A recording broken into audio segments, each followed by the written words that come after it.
Perkenalkan, nama saya Ahmad Rizal dari kelas 12 Perbankan dan SMK Negeri 4 Sopeng.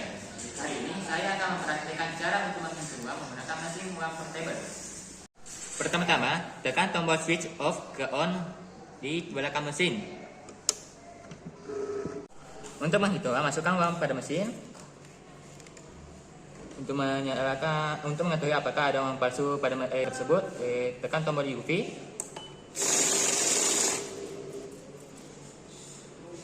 Uang akan secara otomatis untuk keluar dari mesin apabila mesin berhenti.